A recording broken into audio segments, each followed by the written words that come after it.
I'm Mike Odenbeck. I'm Alex Corley. And these are our Soberless Thoughts. Hello and welcome to the most riveting podcast north of Tahiti. That's right, it's Soberless Thoughts. That's Sir Alexander Gourlay, if you will. Good evening. Good evening. And I am Mike the producer. You know me. Mike the producer. Mike the producer. I like that. That's what I'm going to start calling myself in I like the fourth that. season of Soberless Thoughts. Tonight I'm drinking Sweet Baby Jesus. Sweet baby Jesus. I haven't had Peanut one of butter these. chocolate. The last time we had one of these was when we had The Colby. James Colby on the episode. Yeah. In your parents' dining room Yeah. is where we were. Yeah, when we were. recorded that. All the way down in fucking Danville, Kentucky. You damn scootin'. Danville, Kentucky. Yeah, that was very interesting to have, because there wasn't just them. We had a bunch of comics. Like, we did a comic show down there. Yeah. And then they all basically crashed over at my mom's house, or my mom and dad's house, like 12 o'clock at night, and we're all hanging out, drinking. And my parents are like, so, are you all just hanging out? Yes. Yeah. Yes, There they are. Yeah, it's great. And actually, we're going to set up a bunch of microphones around the table here, and we're all going to record a podcast. Right. Come on, Ma. Come on down. I want to get your dad on the podcast still. He has some of the most hilarious stories Yeah. ever. I know. I've actually thought about getting a podcast going and just try to get a bunch of mics to just get him and all his brothers and sisters and my grandmother in a room Yeah. and just have them tell stories, because they could do it for hours. Because there's a reason he's a good storyteller. It's because everyone in that family is a storyteller. Yeah. And it's some of the funniest shit you'll ever hear in your entire life. Well, I'm excited for that. How old is this Sweet Baby Jesus, by the way, that I just pulled out of your basement fridge over here? What year was the James Colby? Is it from then? You don't tell. It's not from then. Is this still good? Is this safe for me to drink? I mean, it's safe. It might taste like ass. Might give you bubble guts later. Look under the bottom. There should be a can date of like when it was made. I don't know. I can't tell. Here, let me see it. What's it say there? See, it was canned on 02/09/22. So it's over a year old. Over a year old. It's got big dents in it and shit. Yeah. All right, let's go for the taste test. Actually, you know what? I think that wasn't James Colby. I think I bought that when I was living at my parents' house.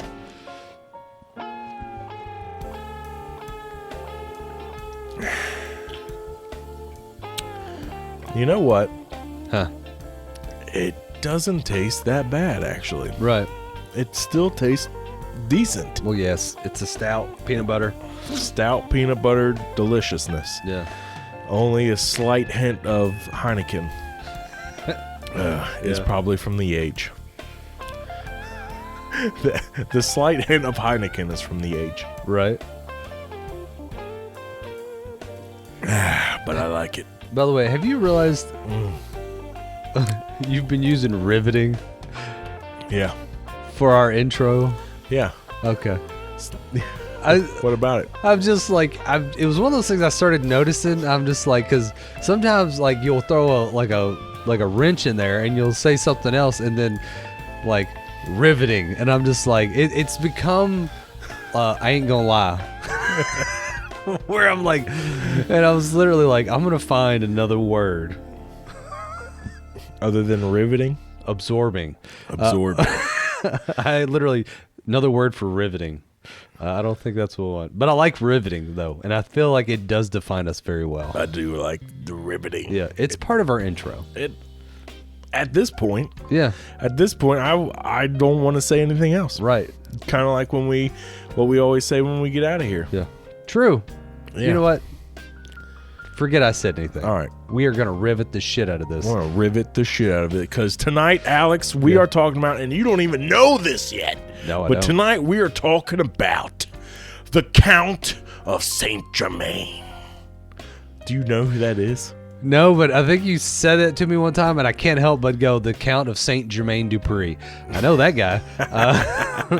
Rapper from the late 90s, early 1000s. He may be Count Saint Germain. Here, I'm going to start from the beginning. I listened to, I think, two podcast episodes over a month ago on this guy, and that's the last time I listened to it. Yeah. So everything that I'm going to tell you tonight is 100% accurate. Side note, if I would have known, or if I realized it, there is a liqueur called Saint Germain. Is there? There is. And let me tell you something. It is another word we like to throw around here. Effervescent? It's effervescent. Nice. It is very floral. Like, nice. It is. It's not something to drink by itself. Yes. I'm excited for that. Actually, this is going to be my 4th season attire. Yeah. This hat, That hat, these glasses, this shirt. nice. Done. All of 4th season. Yeah. Just so we know. And the reason I wanted to do the sweet baby Jesus that I found in your basement fridge over here is because Saint Germain may possibly come from Jesus's times. Oh, wow. Okay. That might be how old. From then all the way up to 1973. All right. Because that's right, the Count of Saint Germain is possibly immortal. He might be a Highlander. A vampire. Or he might be a vampire. I'm leaning more towards the vampire shit, but we will get to that at the end of the story. Right. But let's start at the beginning. All right. Jesus is walking down the street, Okay. and there's a Jew standing there. Okay. The Wandering Jew. Do you remember this story from Bible school? No, I didn't The go story to Bible of school. the story of the Wandering Jew. So, I don't remember either, but this is what I think it was. Yeah. Was Jesus said, "You will live forever," or something along those lines, and he touched the guy. He was like some kind of businessman Yeah. in Jesus's times, and was like, "Hey, Jesus," Yeah. like that. "Hey, Jesus." Yeah. And Jesus came over and was like, "What's up, bro?" And he's like doing like this hopscotch. He was doing a crip walk Yeah. next to Jesus. Yeah. And Jesus is like, "Dude, that's the shit. Like, you need to do that for forever." And then he like smacked him in the head like one of those evangelicals. Evangelicals. Yeah, you know what I'm saying? Yeah. He's like, "Oh, do that forever." Yeah. And then he like hit the ground, and then he got up, and he just crip walked everywhere he went from that day on. Yeah. So that's the story of the Wandering Jew from the Bible. 20% accuracy. Some people think that is the origins of the Count of Saint Germain. But here's where the first signs of him in, like, when you go back to like the 1300s, Yeah. like that time, the only kind of written evidence that we have is basically people's letters and diaries. True. Yeah. Like, that's pretty much all that we have to go on. Right. So the first writing of an accounts, first-hand accounts, second-hand accounts of the Count of Saint Germain comes from like the medieval times, where he would show up in these courts, in these castles and shit, as like royal, like he is like one of the ilk that is with them, right? Yeah. And they all refer to him as like kind of a weirdo, And he would always tell, but he would be like the most fascinating and intriguing and hypnotizing man Right. in the court. Right. Like the ladies would flock to him, and like men wanted to be him. Right. And he always had like the most fashionable clothing on, and he always had like just oozed wealth, even though nobody knew where the fuck his wealth came from. Right. Just like, and he had a thing for diamonds. He would wear literally diamond rings on every finger. Twinkle, twinkle. Right. He was 100% twinkle, twinkle, dude. So the first accounts of him are like this. Yeah. Are people telling these stories about him telling stories at these courts and these castles, right? And he would tell stories from like Jesus's time. Yeah. In the first person, like he was there witnessing it. Interesting. And he would tell stories from like then all the way up to the present day at that time of like all this different random shit, like he actually witnessed it. Yeah. And people would be like, but were you there? And he would be like, and he'd just kind of chuckle to himself like, well, you'll never know. Yeah. And like walk away, right? Either one, he was an excellent storyteller, or he actually did all that and lived this life. Right. We don't know. But so here's some of the stories. One was like the Queen of England at this time, right? She had a court when she was a girl, when she was like early teens, and was infatuated with Saint Germain. Okay. And maybe not, but probably they hooked up. Yeah. And then he went off and did his thing and was gone. And then years later, when she's in her like late 40s, early 50s, she has a court, has a whole, something in her castle. She has a fucking big fancy dinner or something. Yeah. And invites all the people. And in walks Saint Germain. Damn. And he's always described as a very handsome man at the age of maybe 35, between 35 to 40. Huh. All accounts of him, every time, no matter what the year. Yeah. So he comes walking into the court and goes over and sits down and starts flirting with all the girlies and shit and telling the stories. And the old queen comes walking over and she's like, I feel like I know you. And he's like, oh, baby, honey, darling, you do know me. Right. Like we met back, 30 years ago. Right. When you had a court here in this very castle. And we, hung out, danced all night long, drank that mead, had a good time. Right. And she's like, yeah, but you look exactly the same as you did then. And he's like, Hey. Yeah. Don't hate the game, don't hate the player. Right. Like it is what it is. Yeah. But she like wrote in her journal that she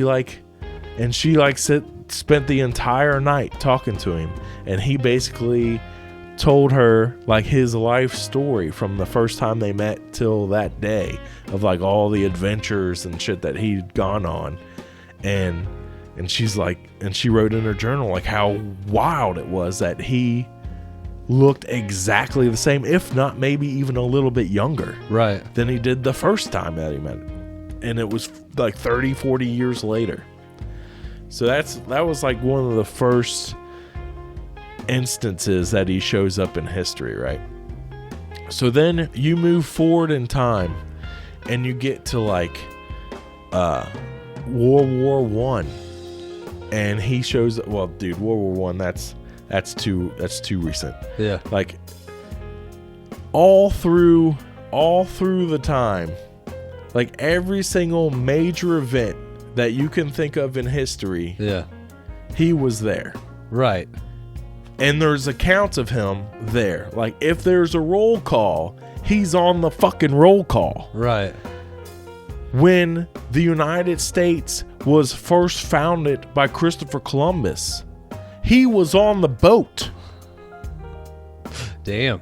When the United States started signing the Declaration of Independence and like getting all the revolutionaries were together, like deciding how they're going to get rid of the UK, he was in the fucking room. Right.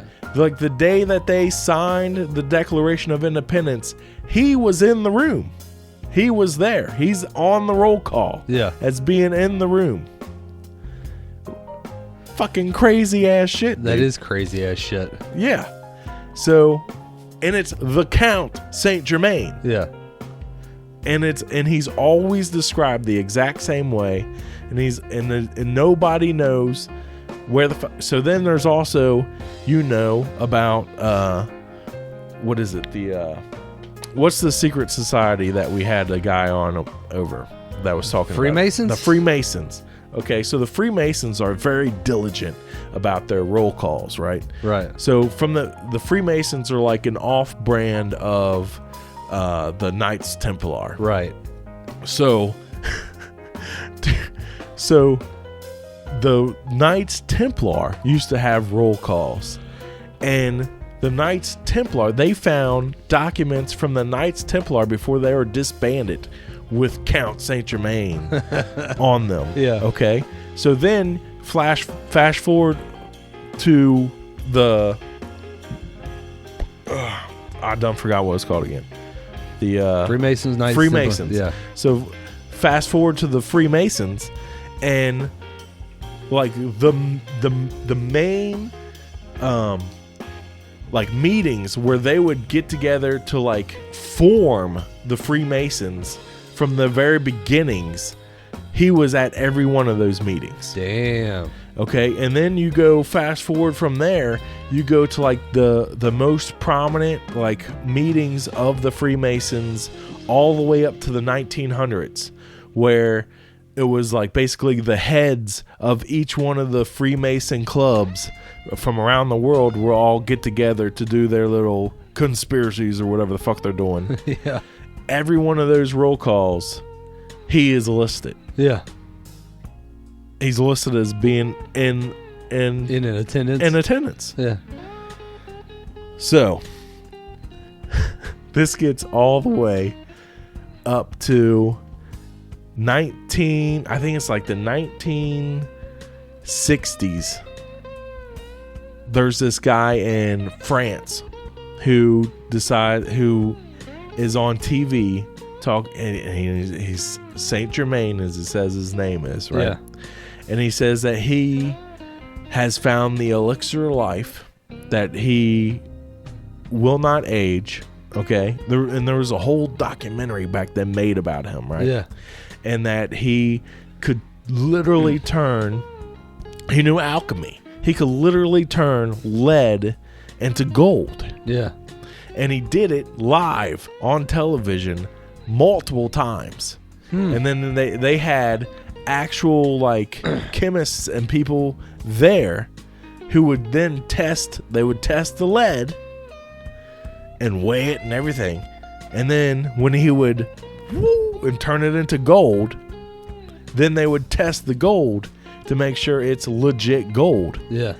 And it was. Huh. Every time, dude. It was perfect. And Yeah. it was like the exact same size and shape and weight. And he turned that shit into gold. That's fucking wild. It is wild. So then at the end of the documentary, he's in like this 1960s red Corvette convertible, and he always wears like this long cape and shit, and he's got like this long flowing blonde hair, right? Yeah. And then at the end of the episode, he's like, and now I'm off to my next adventure, and he flips his cape back and jumps into his convertible, and you see him go speeding off away in his red Corvette, right, with his cape flying in the It's like, that's just fucking amazing, right? So, fast forward even further now. We're in the 1980s, Louisiana. Okay. New Orleans. One of the most prominent houses in the corner in the old district of New Orleans is bought by this Saint Germain fella. Yeah. Okay. And he's super wealthy, starts inviting all of the top politicians and top movers and shakers and top socialites of New Orleans. Yeah. Start having parties at his house like every freaking weekend. He's blowing it up at his house, and it's only like the top motherfuckers, right? The most influential people of New Orleans are coming to his parties every weekend, right? And the thing that all the people that would go would say was that they would never see him eat anything, never ate anything while they were there that they saw, never saw him drink anything, that he would just be there, and like everybody else would be eating and drinking booze and all kinds of shit, and he would just be walking around the party like, everybody having a good time, everybody good, everybody good. Yeah. And it was mostly all the men who were the influential men, and then he would fill the room with all these young, attractive females. And what a lot of people thought was what was happening was that he would get them to do things with these young girls and then somehow record it or do something like that, and then basically have that as blackmail against all these influential people, right? Right. So he's only in this house for like 6 months or something like that, and the police are called one night because this young lady is so scared and terrified in his house. It was just him and her in the house, that she literally throws herself out of the second floor window onto the streets below and like breaks like her leg and shit, and then like takes off like running, screaming for the police, down like limping down the street. Yeah. And when the police come and get her and find her, they find her with 2 small puncture wounds in the side of her neck. Damn. And that's her only injuries other than from the fall. Huh. Right? And she tells them that she just came from Saint Germain's house. Yeah. So, and they know where that is. Right. So they immediately go to his house, bust in the doors, start searching for him. He's nowhere to be found. Of course not. He's done boot, scoot, and boogied on out of there. Right. So they afterwards start doing their investigation, and they go searching through his house, and they don't find a drop of food. No food anywhere. They find multiple bottles of red wine, though.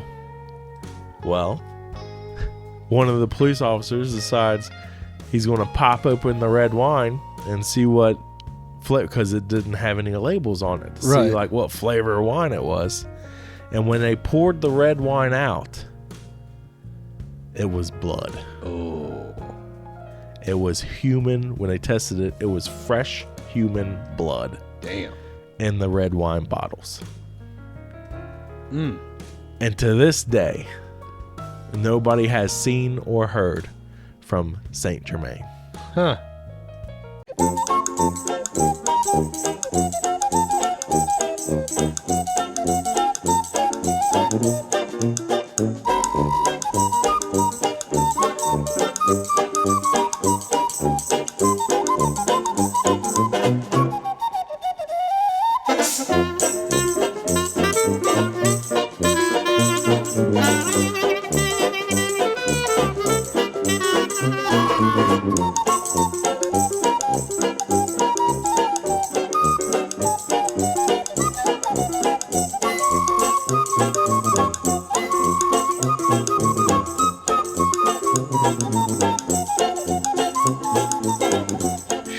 Man, you had my brain rolling the entire time, because I'm sitting there going like, what if it's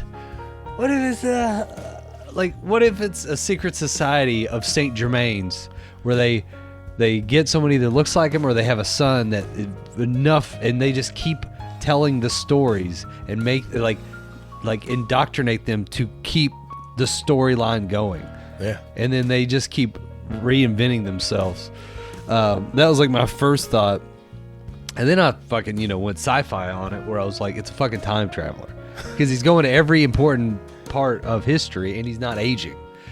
And he's going at different times. So like when he went and like with the Queen, he went later in life, went there, and then came back, like, and maybe he went earlier because he met her, like he met the Queen when she was older and told her about his life. And then she goes, we've already met. And he goes, oh, we have? And then he went back in time later and met her as she was younger. And that's why that's if he looked younger. But I'm just saying, like, it kind of reminds me of, like, have you ever seen the movie Fringe, or the TV show Fringe? Yeah. Like the Watchers or whatever? Yeah. Like, he's a fucking watcher. He just goes there to an important event. Of course, I'm sitting here thinking like a jackass, too. Like, that'd be funny if he started the Freemasons as like a joke. You're like, let's see how fucking long this goes. And then he just keeps coming back like, you all are still fucking doing this? Well, they say that he was instrumental he was one of the most instrumental figures, although he's not, he's been kind of like written out of the history books because nobody knows exactly who he is. Right. But he was one of the most instrumental people in the American Revolution. He was one of the most instrumental people in the Russian Revolution, and the French Revolution. Basically, every major revolution around the world over time, he was one of the most influential people in that. I'm about to fucking Dr. Brown you. Like, what if he came from an alternate reality that was shit, and he wanted to change it so he could be a pimp? Because that's the other thing. Like, he's got some pimp-tacular. Like, he has that old, which I feel like this is where like pimps get it from, but like that old money of like aristocrats and like the court system of the kings and queens of any country is always, they're fucking gaudy and flamboyant with all this like crazy shit. And it's like when you walk in, you're fucking peacocking. You're like, bitch, diamonds, da-da-da, look at me. Right. And they're like, I got some shit for you. But yeah, when you mentioned him being weird, I was like sitting there going like, it's fucking Dracula. Like every time he shows up in a court, he's just like, hello, in my country, people know me. I do not have to introduce myself. My name is Count Dracula. And they're just like, oh, the Count. Whoa, I'm taken by him. He's like, I will see you later. I'll be in your windowsill. And they're like, he's fucking weird. It's like, yeah, but he's like... Oh, yeah, he also knows, this is another thing I forgot to say, was he also, apparently, like, people would try and test him on this, and he literally knows every language. That's fucking wild. Like, there was no language that they could come up with that he didn't know fluently. Yeah. That's fucking crazy. Yeah, dude. It's nuts. Yeah. It's nuts, man. Like, who is this guy? You think could he be a vampire? Because I know when we had the vampire episodes that we had in the past, right? Like, we talked about, like, what would you do if you could live forever? Yeah. Because like, that's the big question. Right. And then I think about, like, so, like you were talking about with the Queen when he met her the second time. And he had stories, though, of, like, he lived all those years. Right. Like, he did, and he, like, told her stories all night long of all the different things that he did from the first time he met her to the second time he met her. And, like, just kept her in awe the whole time. Like, I was at this place. Yeah. I did this. I did that, you know? And, dude, and, like if you could live forever, what would you do with your time? Right. Like, yeah, I would know every language. I would travel to all these different places. Right. And if I knew every language and I've been everywhere and I have an endless amount of finances, apparently, because that's what happens when you live forever and you can just save up everything. Yeah. If you don't eat or drink anything. Right. So that's where all my money goes. Right. Me too. So then, yeah, man, you know these things, so you would know when an American Revolution is about to pop off. Right. And you're like, hey, Like, let me get in on this. This is your entertainment. This is your fucking Netflix. Yeah, that's true. That's where you're like, let's see if I can start some shit. Let's get this colony of Brits and that have overthrown the locals. They've already been fighting with them. Let's add another fucking. Let's get them to say fuck the Queen and King of England and really start some shit. And we'll just see what the fuck happens. And just like, you know what? And then I'm gonna get France and Spain involved. And like, we're just gonna like, this could be great. Or what if he's an alien? What if he's an alien? Mm-hmm. And remember, the earliest people in the Bible could live hundreds, if not thousands of years. Right. Okay. What if he's one of the early people from the Bible that could live like that forever and saw the path that humanity was supposed to go down? Yeah. And every time there was a major revolution, and he was part of all of them, it was because we as humanity was going the wrong direction. Yeah. We were starting to go down the wrong direction. And he's like, let's course correct. Yeah. And let's start a revolution up in here. Like he's seen this shit before. He's like, no. Let's do the revolution, the Russian Revolution. That's interesting. So you think he's MIA because of technology now? Because like there'd be too many accounts of him. I think he's just biding his time. So Yeah. here's another thing: is he would do this. He would show up, be a presence for years, disappear, and be gone for 40, 50, 60 years. And then all of a sudden show back up and be a presence for another 10 years. Yeah. And be around for like solid 10 years of in people's faces. He'll be the fucking president of the United States. What if he's And like then a also- cicada? He disappears. Yeah. Like a human cicada He's where just- he just like comes out, he fucks around, he goes back to his hidey hole. Yeah, instead of reptilian, he's circadian. Yeah. Circadian. Yeah, circadian. That's the new level. I like that. I do too. I see the smile on your face. You're like, ooh, that's a t-shirt right there. Circadian. That sounds like an old timey like fucking war tribe or something. Like I'm circadian. Circadian. No, I'm not reptilian, bitch. I'm circadian. Yeah. So yeah, I think that's what's I don't know what this thing is. Maybe he's a vampire. Maybe he's a vampire. Maybe he is just a vampire. Maybe he is the original vampire. Yeah. Manipulator. He's Rasputin. Maybe he was the one who decided to have the Originals TV show in New Orleans. True. As a tribute to the time that he spent in New Orleans. Yeah. I don't know. What do you think? When was he in New Orleans? In like the 80s. 80s. Yeah. Yeah, man. Where he fucking... And sometimes when he would come back, he would claim to be the great grandson of the previous Saint Germain. Ah. And that's how he would explain looking 35 years old. Right.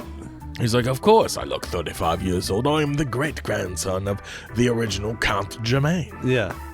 That's what I was sitting there thinking, like a family lineage where, you know, over time, people like, I mean, he looks like him, kind of. Like, Yeah. and he's wearing the same shit and he knows all the stories and it's just like passed down.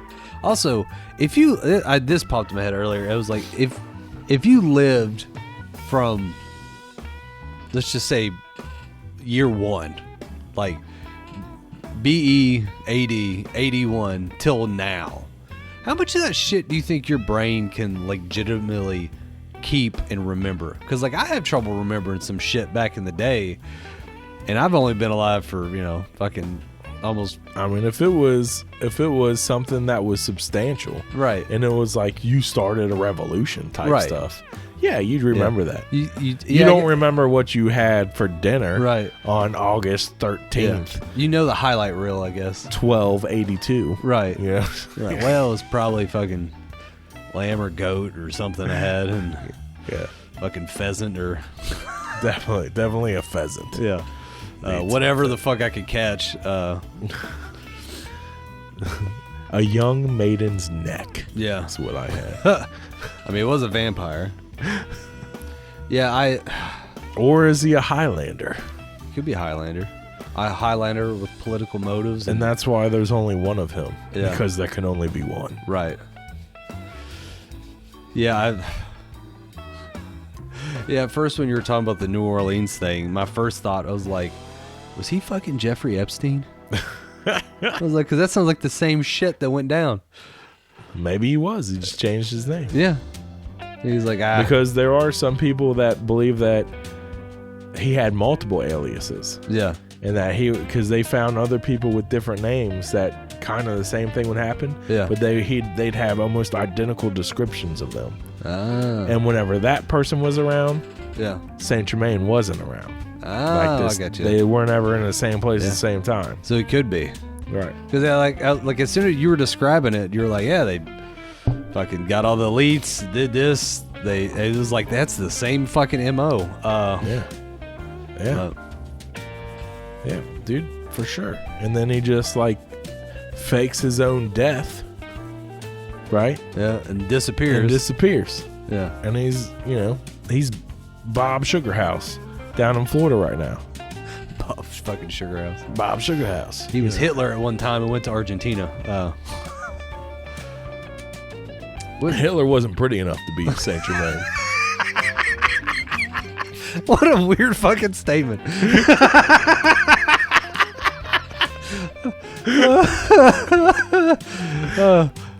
It's true though. Yeah. Hitler wasn't pretty enough to be Saint Germain. Yeah. Well, I was gonna say I don't. But it actually made me sit here and go like, what if taking Saint Germain out of it, what if there was like all the evil shit in the world was just one fucking guy that lived forever, like the Epsteins, the Hitlers, the fucking what's the dude from Russia that was batshit crazy that killed like all the Turks? Lenin? Like yeah, fucking Lenin. Yeah. But like he just like rearranged his face somehow and then like Or fucking Genghis Khan back in the day, like fucking everything. That could be it. Yeah. But it's the guy, it's the thing from Fallen. Oh. Time is on my side. I'm gonna get you, John. I cannot not do that. Yes. Yes, dude. Fuck. Now we're into another realm. We were in this room and now we're over here. Interesting. No, that's a fucking movie. I think it was a movie. It was Fallen. I don't think Fallen was like the fucking. But that's an interesting one. Like what if they all had like, I don't know. This now I'm about to get real fucking weird. Like the pick of destiny, but they all had like a pin or some kind of trinket that turned them fucking evil. Something hit them. Yeah. Oh yeah. Shoelaces or Yeah. Piece of leather that came from the hide of an evil. It was a cursed scalpel that circumcised him. It was the cursed circumcision, not scalpel. Fucking, it always starts there. Because that's one thing that all of the people that you just talked about have in common. Circumcised dicks. They all have circumcised penises. Oh. It's I don't know if Genghis Khan had a circumcised dick. Look it up. You look it up. It's fucking common knowledge around here. Yeah, I got real. I started watching these videos on Genghis Khan, just how fucking wild that shit was. That's why I was trying to think of more people that just fucking took down the human population, or just did evil shit. And they were talking about, one of his things. I know this is just me nerding out, but Genghis Khan would use his daughters. He had all these fucking daughters, and he would make these other like he had like Mongolia, like his empire, and the surrounding countries. He would make his daughters marry into these things, and they basically go, "We'll invade you, if you don't fucking marry one of my daughters." And then But to marry one of his daughters, he goes, you have to dismiss and basically exile all your other wives. Like, you're going to be a one-woman man, which is like, hey, that's nice. But then he would take those people, the kings of those kingdoms or heads of those families and tribes or whatever the fuck it was back then, and then put them, and he goes, as an honor to you, because I respect you, you're going to be at the front of the lines of the war. Oh, yeah. And then they would always, inevitably, be killed off first. And then his daughters would then inherit that land, region, and resources. Yeah. And then that's one political, diplomatic, fucking crazy way that he was growing without actually having to conquer areas. It basically like, you're going to marry... and like these guys are like, oh cool, I get to marry your daughter, this is gonna be awesome, I'm in, bro. He's like, yeah. And he's like, now go to the front of the line. He's like, what? He's like, no man, it's cool, I'm doing it because they'll protect you. It is an honor and a privilege. Right. And then they would always die, and then he's just like, cool, and then the daughters would come back and basically run the shit like warlords. Like he was using... Dude, that's a show right there. Fuck yes, it is. The Daughters of Genghis Khan. God, I would watch the fuck out of that. God, that sounds... Dude. Did you ever watch Marco Polo? Speaking of... Because it wasn't Genghis Khan, but it was a Khan. And no, I never watched Marco Polo. it was on Netflix. It was actually pretty good. And that's what this kind of sort of reminded me of. There was a offshoot called Thousand Eyes, which there was like this monk who is blind who teaches Marco Polo how to fight. And I don't know how real this fucking TV show is, but basically Marco Polo, being an explorer, goes to Mongolia or that area, and he basically gets left there, and he kind of starts being like taken in, like he starts learning the culture and like doing all this and that, and it's like Game of Thrones-ish kind of shit, but like that region and less fucking dragons and more realistic, right to a point. But yeah, there's a monk that like lost his eyesight and learned how to like fight blind. Fucking badass, and they call him Thousand Eyes because he can just feel shit around him. Right. And they did an offshoot episode called Thousand Eyes, and I was fucking ready for that. But Daughters of Genghis Khan would be sick as shit. Yeah, man. Totally would fucking watch that.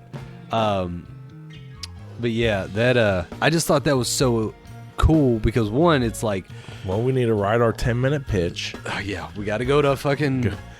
Go to Fox Max or fucking Warner Brothers or wherever the fuck. HBO, which used to be Max, or Max, which used to be HBO. HBO would do it. Like, let's do this. I would fucking love that. That.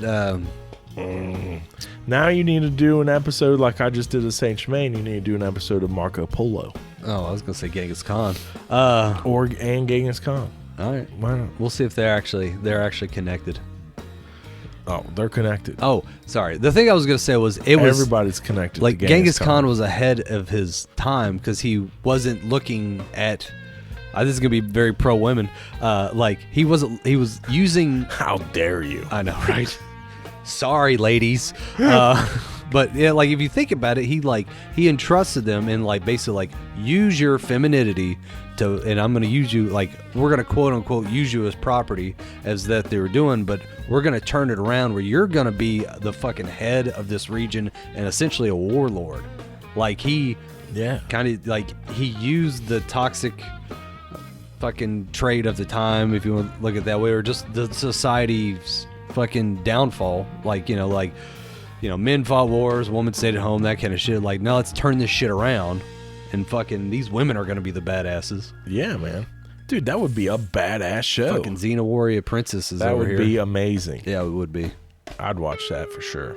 Yeah, I'm stupid excited for a show that doesn't exist. Yeah. I'm gonna go write my fan fiction, I guess. Yeah, we need to learn about Marco Polo and fucking. Genghis Khan and Marco Polo, I don't think we're around the same time, but Genghis Khan. Yeah, I'm gonna learn about this fucking dude. We'll get it. We'll get it figured out. I know no one knows where his body is. I know that. Genghis Khan? Yeah. Or Marco Polo? Genghis Khan, because they didn't want anyone to disturb him, so like a group of people buried him. And then they killed all those people that buried him. And then I'm pretty sure they killed all the people that killed the people that buried him. Damn. to make sure his shit didn't get disturbed. So no one knows where the hell he's buried. They didn't mark it at all? No. Because he didn't want that. So somebody could just be they're doing excavation to put in a fucking high rise somewhere. Right. And all of a sudden his bones just come. They're like, whoa, we just found some old bones of somebody. Yeah, basically. We don't know who it is. Could be Genghis Khan. Fucking dog could have dug it out of the ground, been chewing on it. Yeah.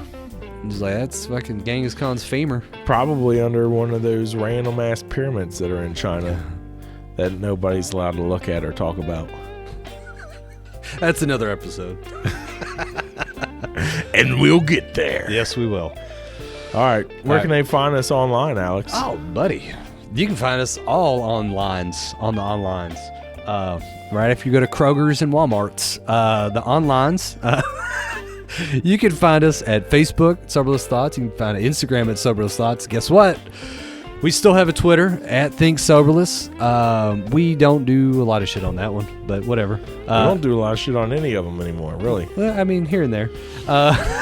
We try, but they're there. You can go like, there. Share, comment.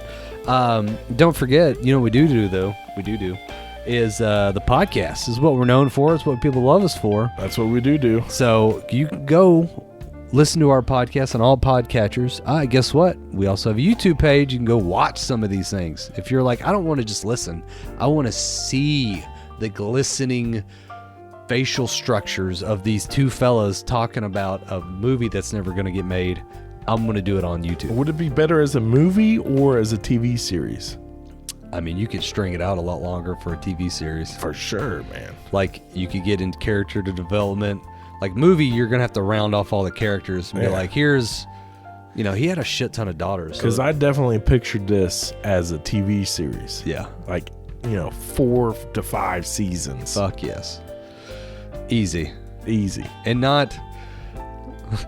We'll do like season 1 Game of Thrones every season, not season 8. Yes. Where just shit's happening. You're like, what the all right. Yes. Yeah. Season 1 of Game of Thrones every season. You remember that drawing of the horse that everybody put around with Game of Thrones? We want the ass, not the head. That's right. Anyway. But yeah. So yeah. Go on YouTube. Check it out. Look at us. We have the HU do the theme song for the show. The HU? Yeah. Yeah, man. They got that badass fucking metal song that's got the ooh in it. You know what I'm talking about? With like the Mongolian throat singing? Yeah. We're like, yeah. That is some, I don't even know how they do that. I don't know, but I love it. That would, oh God, stop. Just stop. I'm going to be searching for something that doesn't exist. It's like I just found out what a fucking unicorn was or something. I'm telling you, we gotta find one. We gotta make 10-minute pitch. Yeah. 5-minute pitch. Yeah. Elevator pitch. Totally. And do it. I'm down. Put it out there. Okay. We can do it. I'm down. We'll send it to HBO. Yeah, we can do it. All right. Well, when you find yourself in a skillet, you need to keep it greasy, stay cheesy, and flip on out. Flip on out.